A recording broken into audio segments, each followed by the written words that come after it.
একটি ভিন্ন জায়গায় আমার সাথে খানিকটা স্মৃতিও আছে। আনন্দ বেদনা দুটো মিলিয়ে সে স্মৃতি। আমাদের বেনজির ভাই এই বিশ্ববিদ্যালয়ের প্রো ভাইস চ্যান্সেলর সহ এই বিশ্ববিদ্যালয়ের পরিবারের সকল সদস্য, শিক্ষক, ছাত্রছাত্রী সবাইকে আমি আন্তরিক প্রীতি এবং শুভেচ্ছা জানাচ্ছি। আমরা তো এমনিতেই অত্যন্ত মুগ্ধ ফজলু ভাইয়ের বক্তব্য আমরা শুনি, এবং আমার মনে হয়েছিল বিশ্ববিদ্যালয়ের কর্তৃপক্ষ থেকে যখন আমাকে বলা হয়েছিল যে এবারের স্বাধীনতা দিবসে তাকে পাওয়া যায় কি না, তবে আমি অত্যন্ত আনন্দ চিত্তে বলেছিলাম যে উনি হলে পরে কমপক্ষে রাজনীতি এবং বীর মুক্তিযোদ্ধা হিসাবে তার অংশগ্রহণ ইত্যাদি বিষয়ে চমৎকার কথা বলতে পারবেন। কারণ আমরা যখন ইউনিভার্সিটিতে ফার্স্ট ইয়ার সেকেন্ড ইয়ারে পড়ি তখন ওনারা সিনিয়র ছাত্রনেতা, জাতীয় পর্যায়ের ছাত্রনেতা, কেন্দ্রীয় নেতা, এবং যে দুই তিনজন ছাত্রনেতার বক্তৃতা সেটা সম আদর্শের না হলেও যাদের বক্তৃতা শোনার জন্য আমরা অপেক্ষা করতাম বা শুনতে যেতাম, তাদের মধ্যে ফজলু ভাই একজন। মাহমুদুর রহমান মান্না ছিলেন, মান্না ভাই, ফজলু ভাই, এটা আমরা ভিড়ের মধ্যে দাঁড়িয়ে অত্যন্ত মন্ত্রমুগ্ধের মতো তাদের কথা শুনতাম। হতে পারে তিনি ভিন্ন ছাত্র সংগঠনের, কিন্তু কথা বলার ভঙ্গি এবং তার যে কথা বলার শৈলী সব কিছু মিলিয়েই যে অসাধারণ কথা বলা, বক্তব্য রাখা, এগুলো আমাদেরকে সেই সময় যারা আমরা জুনিয়র ছাত্র নেতা বা ছাত্র রাজনীতি করছি বা ছাত্র ইউনিভার্সিটির, আমাদেরকে মুগ্ধ করত। যাই হোক, আমি তো আর আমার বয়স অনুযায়ী সেই সময় মুক্তিযুদ্ধ হতে পারিনি, 5-6-এ পড়ি, কিন্তু এখনো যেন সেই দাদি নানির কোলে শুয়ে ব্যঙ্গামা ব্যঙ্গামি বা রূপকথার গল্প শুনতে যেমন ভালো লাগে, তেমনি আমাদের সেই মহান মুক্তিযুদ্ধে যারা অংশগ্রহণ করেছেন, যারা লড়াই করেছেন, যুদ্ধ করেছেন, সেই যুদ্ধের কাহিনী শুনতে আজও আমাদের খুব ভালো লাগে। আমার বিশেষ করে ভীষণ রকমের ভালো লাগে যে জাতির আত্মপরিচয়ের যে সূচনা যারা করেছেন বা জাতির আত্মপরিচয় যারা দিয়েছেন, এই জাতির শ্রেষ্ঠ সন্তান, তাদের যে অভিজ্ঞতা, সেই অভিজ্ঞতার বর্ণনা যখন শুনি তখন নিঃসন্দেহে খুব ভালো লাগে যে একটা জাতি একটি যুদ্ধের মধ্যে দিয়ে, কোনো নিরন্তর সংগ্রাম তো রয়েছেই, কিন্তু খালি সংগ্রামের মধ্যে দিয়ে নয়, একটি রক্তক্ষয়ী যুদ্ধের মধ্যে দিয়ে দেশ স্বাধীন করেছেন যারা, তাদের কাহিনী, তাদের গল্প এবং যুদ্ধের কাহিনী শুনতে নিয়ে কার না ভালো লাগে। আমরা আজও সেই উন্মুখ হয়ে থাকি সেই কাহিনীগুলো শোনার জন্য। যাই হোক, এই স্বাধীনতা ফজলু ভাই বলেছেন তিনি সেই 1757 সাল থেকে শুরু করে বা তার আগে থেকে যে আমাদের যুদ্ধ 9 মাসের যুদ্ধ হয়েছে, কিন্তু এর প্রেক্ষাপট তো অনেক পুরনো, অনেক পুরনো, এবং বারবার অবদমিত করা হয়েছে আমাদের আত্মনিয়ন্ত্রণের যে অধিকারের আকাঙ্ক্ষাকে, সেটির বিরুদ্ধে কিন্তু লড়াই যারা করেছেন সেটা আজকে নতুন নয়। আমরা 200 বছর সুলতানি আমল দেখেছি, তার আগে তো ফজলু ভাই বলেছেন পাল বংশ থেকে শুরু করে 71 পর্যন্ত এটা কিন্তু একটা নিরন্তর সংগ্রাম এবং যুদ্ধের মধ্যে দিয়েই আমাদের কাটিয়েছে। আমি কদিন আগে ভিয়েতনামে গিয়েছিলাম, আমার কাছে খুবই আমাকে অনুপ্রাণিত করেছে যে একটা জাতি সত্যিকার অর্থে যে দাঁড়ায় এবং একটা গর্বিত জাতি হিসাবে সব দিক থেকে যে তার একটা সুনাম হতে থাকে। আজকে ভিয়েতনাম কদিন আগেই, 30 বছর আগেই আমাদের চাইতে অনেক পিছনে ছিল, তাদের লেখাপড়া বলেন, সংস্কৃতি বলেন, অনেক পিছনে তারা ছিল, কিন্তু ক্রমান্বয়ে তারা আজকে যে পর্যায়ে দাঁড়িয়েছে, আমাদের দেশেই প্রায় $1.5 বিলিয়ন তারা রপ্তানি করে। আমরা এখান থেকে রপ্তানি করি 100 থেকে 150 মিলিয়ন ডলার। আমরা তাদের কাছ থেকে চাল কিনি, এখনো 1 লক্ষ 1.5 লক্ষ টন চাল কিনি। এই যে মানে ক্রমান্বয়ে তাদের যে ক্রমবিকাশ আজকের এই পর্যায়ে, এটা তো আর একদিনে হয়নি। 1000 বছর চীন তাদের স্বাধীনতাকে অবরুদ্ধ করে রেখেছিল। 1000 বছর চীন ভিয়েতনামের উপর রাজত্ব করেছে, কিন্তু 1000 বছরই নিরন্তর যুদ্ধ করেছে। বিভিন্ন প্রান্তিক রাজারা তারা ক্রমাগতভাবে লড়াই সংগ্রাম করে গেছে। এরপরে ভিয়েতনাম, এরপরে ফ্রান্স এসছে, 80 বছর শাসন করেছে। জাপান এসেছে, গোটা যুদ্ধের, দ্বিতীয় বিশ্বযুদ্ধের সময় তারা সেখানে শাসন করেছে, বর্বর অভিযান চালিয়েছে, নির্মমতা দেখিয়েছে। এরপরে মার্কিন যুক্তরাষ্ট্র সেখানে 25 বছর, তাদের কাহিনী তো আপনারা সবাই জানেন কি পরিস্থিতি সেখানে হয়েছে। যে এত লড়াইয়ের মধ্যে, এটা তো গেল বড় বড় যুদ্ধের কাহিনী। ছোটোখাটো কম্বোডিয়ার সাথে তারা স্বাধীন হওয়ার পরেও কম্বোডিয়ার সাথে লড়াই হয়েছে, আবার চীনের সাথে যুদ্ধ হয়েছে। এত যুদ্ধের মধ্যে দিয়ে দীর্ঘদিন বড় বড় জাতির আক্রমণের মুখে স্বাধীনতা হারিয়ে নিরন্তর সংগ্রাম আর যুদ্ধের মধ্যে দিয়ে একটা জাতি দাঁড়িয়েছে। দাঁড়ানোর পর আজকে তারা কি গার্মেন্টসের ক্ষেত্রে বলুন, কি অন্যান্য বিষয়ে বলেন, এবং মেডিকেল সায়েন্স এমন ডেভেলপ করছে যে কল্পনাই করা যায় না। আমি নিজেও ওখানে চিকিৎসা করালাম, তো দেখলাম যে যন্ত্রপাতি, ডাক্তারের অভিজ্ঞতা সব কিছু মিলিয়ে মানে আমাদের দেশ এবং আশেপাশের অনেক দেশের চাইতে তারা ক্রমাগতভাবে এগিয়ে যাচ্ছে।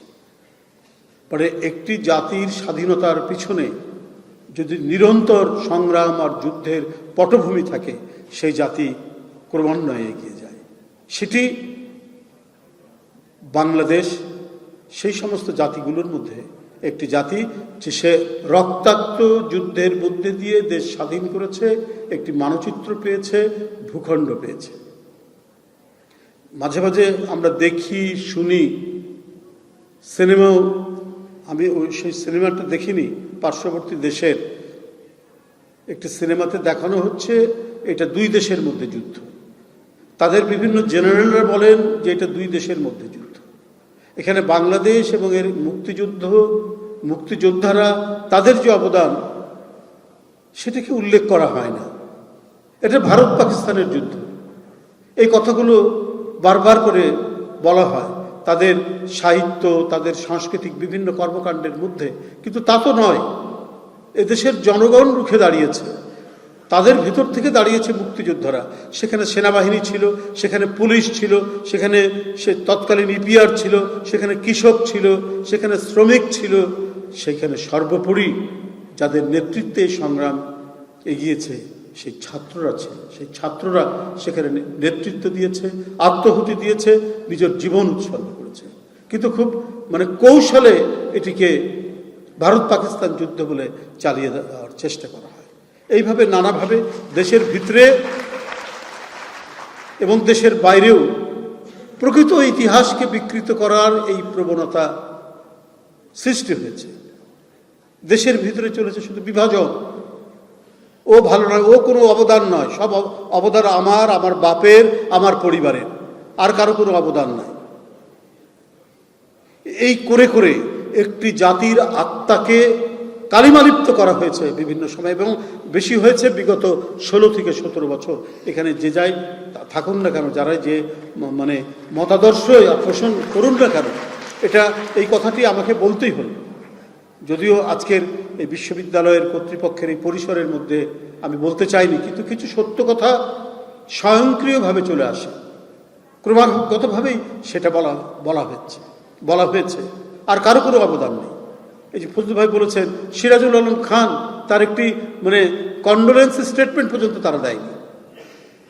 অথচ যদি মূল আর্কিটেক্ট বলা হয়, আমি যতটুকু বই পড়েছি, মুক্তিযোদ্ধাদের কাহিনী শুনেছি এবং ঢাকা বিশ্ববিদ্যালয়ের যারা ছাত্রনেতা তাদের সাথে ঘন্টার পর ঘন্টা তাদের গল্প শুনেছি, যদি মূল আর্কিটেক্ট বলা হয় তাহলে সিরাজুল আলম খান। এবং সবচেয়ে মজার ব্যাপার, স্বাধীনতার ঘোষণা, আওয়ামী লীগের এক নেতাকে, আমি একটি প্রোগ্রামে গিয়েছিলাম কি বলে আমাদের আমেরিকার তাদের যে এখানে রাষ্ট্রদূতের অফিসে তাদের স্বাধীনতা দিবস 4 জুলাই, সেখানে আমি ওনাকে বলেছিলাম, খুব বড় জাতীয় নেতা, বলে যে আচ্ছা সত্যি করে বলুন তো স্বাধীনতার ঘোষণাটাই আপনার কার শুনেছেন? তো ইনি প্রথমে একটা নাটকের মতো বলেন, না মানে ওনাদের ভাষায় যে বঙ্গবন্ধু তার সেই ছাড়া কি হয়।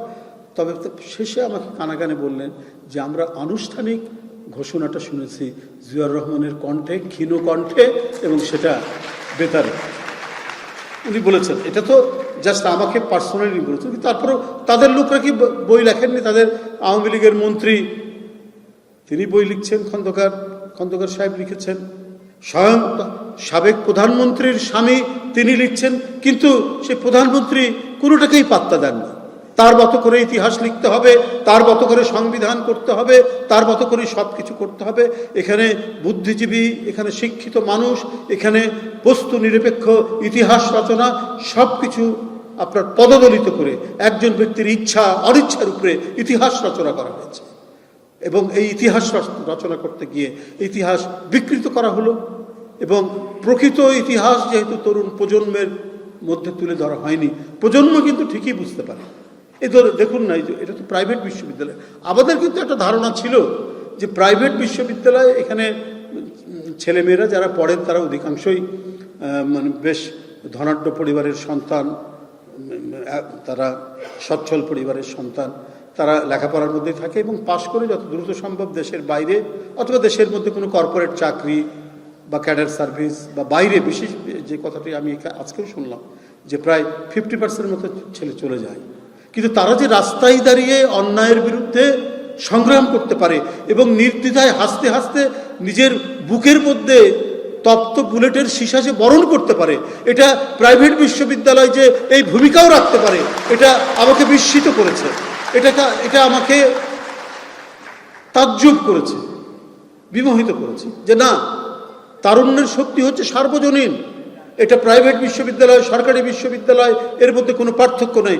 তারুণ্যের ধর্মই হচ্ছে অন্যায়ের বিরুদ্ধে বিদ্রোহ করা। সেই বিদ্রোহের আমরা দুর্দান্ত প্রতিফলন দেখেছি 5ই আগস্ট এবং তার পূর্ববর্তী সময়গুলো। এখন কথা হলো স্বাধীনতা কি? ভৌগোলিক স্বাধীনতা পেলেই কি আমরা স্বাধীন হয়ে গেলাম? তা তো নয়। স্বাধীনতার অনেক ধরনের স্তর আছে। একটা ভৌগোলিক স্বাধীনতা এবং আমরা একটা মানচিত্র পেতে পারি, আমরা পতাকা পাই, কিন্তু আমার যদি নাগরিক স্বাধীনতা না থাকে তাহলে তো আমি স্বাধীন নই। আমরা একটি স্বাধীন দেশের মধ্যেও নাগরিক স্বাধীনতা হরণ হতে দেখেছি। আমরা বাংলাদেশের মানুষরাও আমাদের এই অভিজ্ঞতা রয়েছে। কথা বলা যাবে না, পিছনে কে যেন দেখছে, ডান দিকে কে যেন আমাকে অনুসরণ করছে, এর মধ্যে তো আমাদেরকে কাটাতে হয়েছে 16-17 বছর, এবং আগেও বিভিন্ন সময়ে আমরা দেখেছি, বিভিন্ন সময়ে আমরা সেই পরিস্থিতির মধ্যে দেখেছি। একই দেশ, হ্যাঁ, এখানে বিরোধিতা থাকবে, সমালোচনা থাকবে, এটাই তো হচ্ছে গণতন্ত্র। এই গণতন্ত্রের স্পিরিট, সেই গণতন্ত্রের স্পিরিটটাই, গণতন্ত্রের চেতনাটাই স্বাধীনতা যুদ্ধের রূপ নিল। এটা তো সত্য কথা। সেটা কিরকম? যে অধিকার ভোটে, যে মানে ভোটাধিকার, সেই ভোটাধিকারকে মানতে চাইল না পাকিস্তানিরা। তখন বোঝা গেল যে না, এরা আমাদেরকে মানে শোষণ করতে চায়। পাকিস্তান একটা স্বাধীন রাষ্ট্র নয়, বরং এটা একটা ঔপনিবেশিক শক্তি। অথচ 40-এর দশক থেকে, মানে 1940 সাল থেকে এদেশে পিছিয়ে পড়া মুসলমানরা যাতে শিক্ষায়, সংস্কৃতিতে, অর্থনীতিতে এগিয়ে যেতে পারে, তাদের ভূখণ্ডের জন্য আপনার সংগ্রাম হয়েছে। সে সংগ্রাম যেমন এই উপমহাদেশের পশ্চিমের নেতারাও করেছেন, সেখানকার মানুষও করেছেন, পূর্ব দিকের মানুষরাও করেছেন। আহমদ ফজলুল হক সাহেব, তিনি কি বলে যে সেই প্রস্তাবক একজন। এখানকার মুসলমানদের আত্মনিয়ন্ত্রণাধিকারের যে প্রস্তাব, এটা তো ইতিহাসের অংশ। সে আত্মনিয়ন্ত্রণাধিকারের জন্য যে কি বলে যে আমরা লাহোর প্রস্তাবের কথা জানি, কিন্তু সেই লাহোর প্রস্তাব অনুযায়ী তো পাকিস্তান হওয়ার পর তো সেই দেশটি চলল না। বরং আমরা দেখতে থাকলাম কি, যে ভাষার উপর যখন আক্রমণটা হলো, 52 যখন সৃষ্টি হয়ে গেল, তখন থেকে বোঝা গেল যে আমরা একটা সাংস্কৃতিক অগ্রাসনের মধ্যে আছি, এবং সাংস্কৃতিক অগ্রাসন তখনই নিশ্চিত করতে হয় যখন অর্থনৈতিক আগ্রাসনটা আমাদেরকে সম্পন্ন করতে হবে, ঔপনিবেশিক শক্তিকে সম্পন্ন করতে হবে। সেটাই আমরা দেখেছি। এবং এই কারণে আপনার যে দেশের মানুষ সবচেয়ে বেশি পাকিস্তান আন্দোলনের জন্য লড়াই করেছে, সংগ্রাম করেছে, সেই দেশের লোক, অর্থাৎ এই উপমহাদেশের পূর্ব অঞ্চলীয় দেশের লোক, আজকে যেটা বাংলাদেশ, এই অঞ্চলের লোক পাকিস্তান আন্দোলনের সবচেয়ে সক্রিয় ভূমিকা পালন করেছে, এবং 1946 সালে একচেটিয়া পাকিস্তান আন্দোলনের পক্ষে ভোট দিয়েছে, পাকিস্তানের জন্য ভোট দিয়েছে, এবং যেটিকে একটি গণভোট বলে ধরা হয়েছে, যে এটি গণভোট হয়ে গেল পাকিস্তানের পক্ষে। মুসলিম লীগ এত বিপুল সংখ্যকভাবে জিতেছে। অথচ অর্জনের পর, 47-এর অর্জনের পর তো আমরা একটি ভিন্ন পরিস্থিতি আমরা দেখতে পেলাম। তার মানে কি বলা হলো, পাকিস্তান রাষ্ট্র হয়েছে, আমরা স্বাধীন। যে হিন্দু ভূস্বামী শিক্ষিত মানুষ এবং যারা জমিদার শ্রেণী, এদের থেকে আপনার বৈষম্যের শিকার ছিল মুসলমান জনগোষ্ঠী এখানে সংখ্যাগরিষ্ঠ হওয়ার পরেও, যে পাকিস্তান হলে পরে এখানে ছেলেরা ইউনিভার্সিটিতে ভর্তি হতে পারবে, স্কুল কলেজে ভর্তি হতে পারবে, তারা তাদের যে শিক্ষা দীক্ষায়, অর্থনীতিতে তারা গড়ে উঠবে, সেই প্রত্যাশা নিয়েই তো করা হয়েছিল। তো সেই প্রত্যাশা তো গুড়ে বালি হয়ে গেল। তো এই যে বঞ্চনা থেকেই স্বাধীনতার চেতনাটা জাগ্রত হয়, সে জাগ্রত হলো সেটা 47 থেকে 71-এর মধ্যে, এবং একটা সাহিত্য শাসনের মধ্যে দিয়ে স্বাধীনতার রূপ নিল। তো এই যে আমরা স্বাধীন ভূখণ্ড পেলেই যে স্বাধীন হই তা না। আমি খবরের কাগজ পড়তে পারবো না, একটি দল যেভাবে ভাবে চিন্তা করে আমাকে শুধু সেটুকুই পড়তে হবে, তার স্লোগান আমার স্লোগান হতে হবে, তার কথা আমার কথা হতে হবে, তার নেতা আমার নেতা হতে হবে। কেন? স্বাধীনতা আন্দোলন, হ্যাঁ এটা আমি মানছি, স্বাধীনতা সংগ্রামের একটা পথ প্রস্তুত করেছেন শেখ মুজিবুর রহমান, আমাদের জাতীয় নেতা নিঃসন্দেহে। কিন্তু মৌলানা ভাসানীর অবদান কিছু ছিল, কম ছিল? প্রথম যিনি বলে দিলেন ওয়ালাইকুম আসসালাম 57-র কাকবারি সম্মেলনে, আপনার মূল মন্ত্র স্বাধীনতার, তো উনি বললেন, 57 সাল থেকে বলে যাচ্ছে। আর 70 সালের সেই জলোচ্ছ্বাসের পর ঢাকায় বললেন লাকুম দিনাকুম ওলিয়া দিন, তোমার পথ তুমি দেখো, আমার পথ আমি দেখো, আমরা দেখব। অর্থাৎ ওই কথাটার মধ্যে স্বাধীনতার চূড়ান্ত বাণী মৌলানা ভাসানী বললেন। তার কোনো স্বীকৃতি নেই ইতিহাসে, তার কোনো কথা থাকবে না ইতিহাসে, সবগুলোই থাকতে হবে। জিয়াউর রহমানের ঘোষণা, হ্যাঁ অবশ্যই, তখন শেখ মুজিবকে গ্রেপ্তার করা নিয়ে এসেছে, তার দিক থেকে কোনো নেই, কোনো নির্দেশনা নেই, যেটা তাজউদ্দিনের মেয়ে তার বইয়ের মধ্যে লিখছে। আমার কথা না তো, যে আমি বিএনপি করি, আমি এটা বললাম, কথা বাড়িয়ে বললাম, তার মেয়ে বলছে। শেখ হাসিনার স্বামী ডক্টর ওয়াজেদ সাহেব বলছেন যে আমরা দেখছি যে কিছু হচ্ছে কিনা। আমরা যে বাসায় ছিলাম ঢাকা শহরে, আমরা রেডিওর আমরা ঘোরাচ্ছি, যে দেখি যে কোথাও আছে কিনা। তারপরে 27 তারিখে আমরা এক মেজর জিয়ার কথা শুনতে পেলাম যে তিনি স্বাধীনতার ঘোষণা করেছেন। তখন আমরা খুব আশ্বস্ত হলাম, মনের মধ্যে কিন্তু আনন্দ পেলাম। বলছেন শেখ হাসিনার হাজবেন্ড, তারপরেও উনি এটা স্বীকার করেন, ইতিহাস করছেন, এক পেশে ইতিহাস করছেন, তার মনে যেটা ভালো লাগে সেইটা তিনি করছেন। তো তাহলে এইটা তো স্বাধীনতা ছিল না। স্বাধীনতা ছিল না যখন, স্বাধীনতা হচ্ছে ওইটাই যখন আমি আমার অধিকার থেকে বঞ্চিত হব, এবং ওই অধিকার প্রতিষ্ঠার জন্য যে সংগ্রাম, সেটাই স্বাধীনতার সংগ্রাম। এটা যেমন একটা বড় পরিসরে হয়, এটা যেমন একটা ভৌগোলিক পরিসরে হয়, ঠিক তেমনি একটা ব্যক্তি পরিসরেও হয়। আমি আমার রাইটস, আমি আমার কথা আমি যখন বলতে পারবো, তখন আমি স্বাধীন। আমার এই স্বাধীনতা নিশ্চিত করবে সুপ্রিম কোর্ট, হাইকোর্ট, কোর্ট। আমার এই কথাগুলো নিশ্চিত করবে নির্বাচন কমিশন।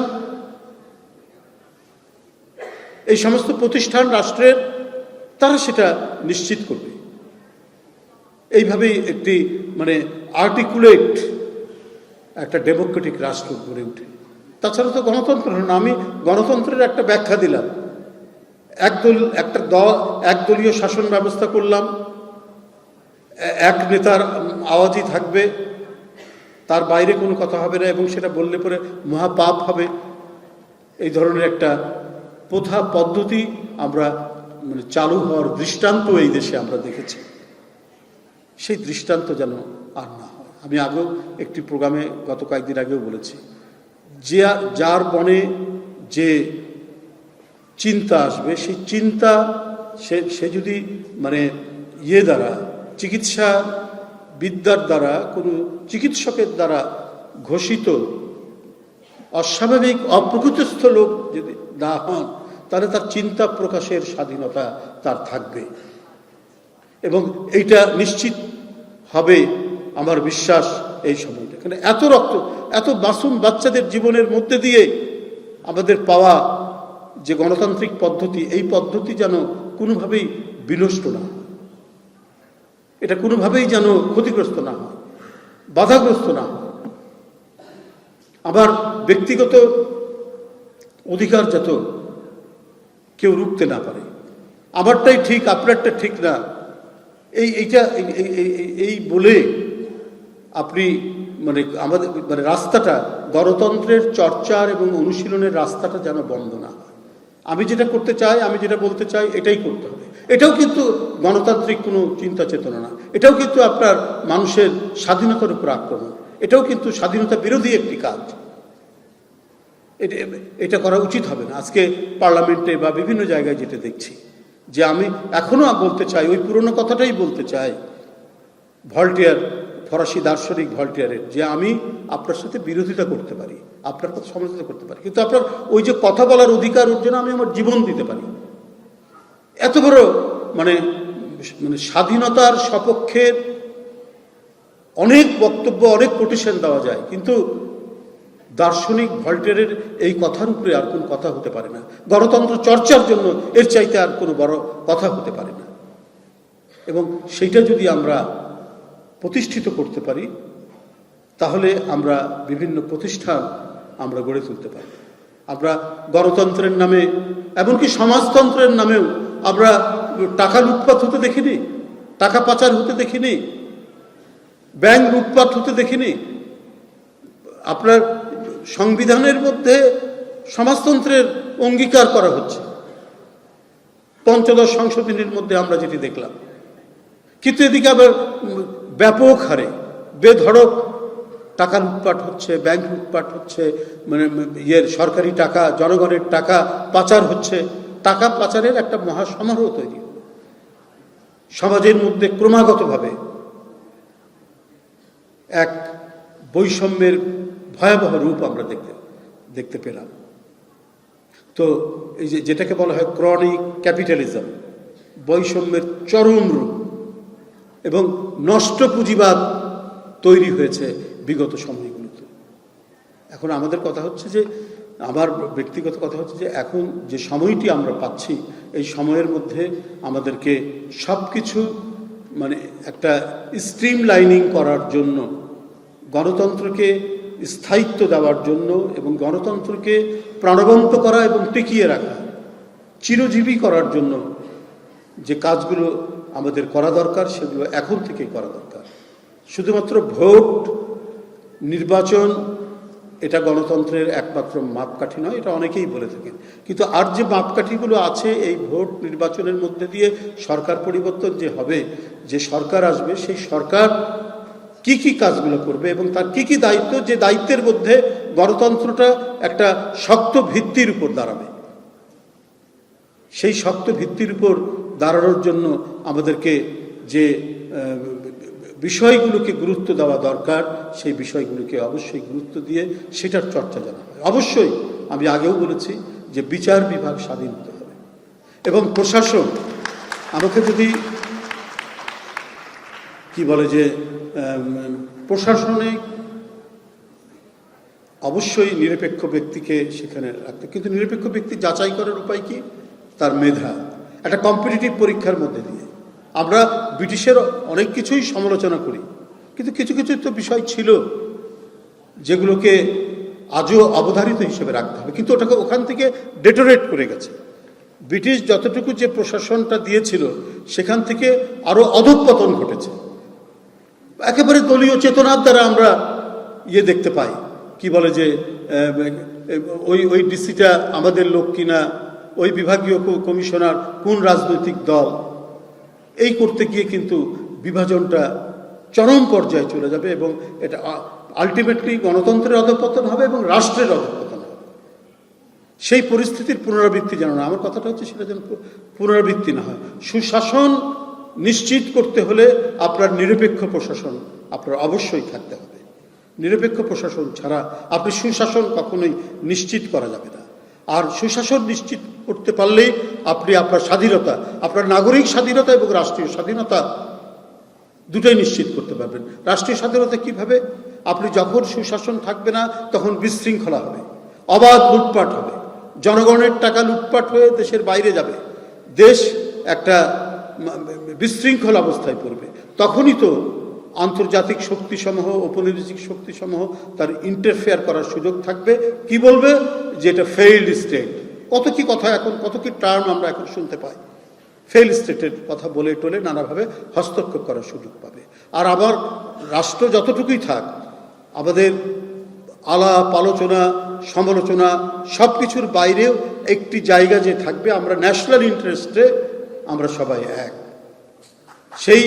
সেই জায়গাটা নিশ্চিত করতে পারলে আপনি দেখবেন যে কোনো আধিপত্যবাদী শক্তি আমাদেরকে গ্রাস করতে পারবে না।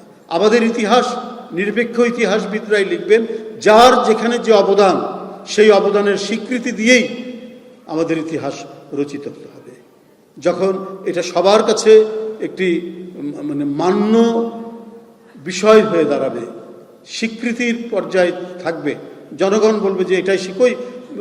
কিছু কিছু নানা বিষয় নিয়ে সমালোচনা থাকতে পারে, কিন্তু ভারতের যে সামগ্রিক যে আমি দেখি যে ইতিহাস যে রচনা হয়েছে ব্রিটিশ বিরোধী সংগ্রাম নিয়ে, তো খুব একটা তো বিতর্ক দেখি না। এমনি একাডেমিশিয়ানদের কিছু আলোচনা থাকে, তাদের কিছু সমালোচনা থাকে, ভিন্ন ব্যাপার। কিন্তু জনগণ কিন্তু সবাই জানে যে গান্ধীর অবদান কি, নেতাজি সুভাষ বোসের অবদান কি, এসব নিয়ে কিন্তু কোনো বিতর্ক নেই।